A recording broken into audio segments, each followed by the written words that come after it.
Step 1 for making coffee. Ensure that the coffee maker never gets unplugged. Step 2, check that this green light is on and turn the warmer on. You'll find all the coffee supplies located in this cabinet. Located inside of the cabinet are the measurements for each size of coffee that you can make. Grab a filter from the basket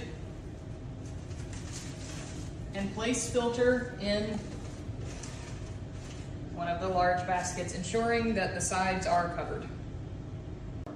Measure in proper amount of coffee and slide the basket into the machine, also double checking that the switch correlates to the amount of coffee that you will be making.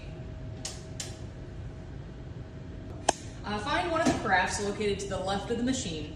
Double check that it is empty and that the dispenser is located up. Place the carafe on the warmer. Once the carafe is in place, press the start button. Only press the start button one time. If you have any questions, please contact the office.